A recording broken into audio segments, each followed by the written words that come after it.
Ladies and gentlemen, welcome to the road to the 75th Miss Universe. This year, the competition takes center stage in beautiful Puerto Rico. Who will become the next Miss Universe? Stay with us for the latest news, exclusive updates, and everything you need to know. This is your Miss Universe Update. Magandang araw Pilipinas! Habang papalapit na ang Miss Universe 2026 ay mas lalong tumitindi ang excitement ng mga Pinoy pageant fans. Kaya naman sa vlog na ito ay ibabahagi natin ang 5 preliminary evening gown concepts na maaaring isuot ng ating pambato na si Bea Milian Windorski sa isa na namang pinakamahalagang bahagi ng kompetisyon. Ngayon ay panoorin natin ang mga evening gown ideas for the preliminary competition ni Miss Beatriz Milian Windorski. Let's watch this.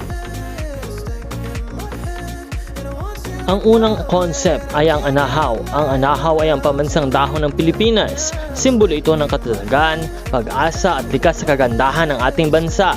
Isipin ninyo ang isang eleganteng gown na may detalyeng inspirasyon ng dahon ng anahaw na nagbibigay ng makabago ngunit tunay na Filipina na imahe sa international stage.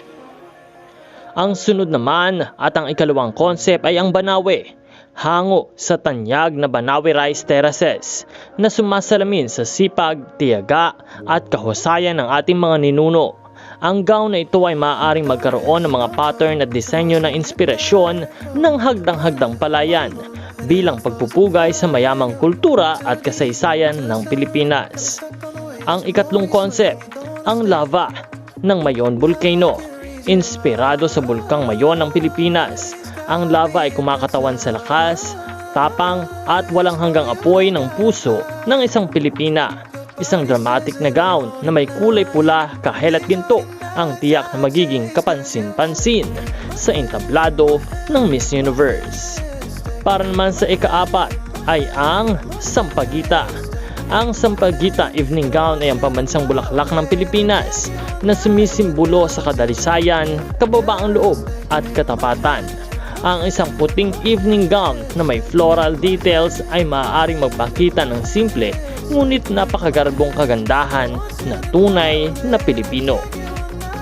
At ang ating huling concept ay ang sinag. Ang sinag ay ang inspirasyon ng araw at liwanag. Ipinapakita nito ang pag-asa, tagumpay at ang ningning ng bawat Pilipino sa buong mundo. Isang kumikinang na gold o champagne gown ang maaaring maging simbolo ng liwanag na dadalhin ni Bea sa Miss Universe stage. Sa 5 concept na ito, alin ang gusto ninyong makita na isusuot ni Bea sa Miss Universe 2026 preliminaries?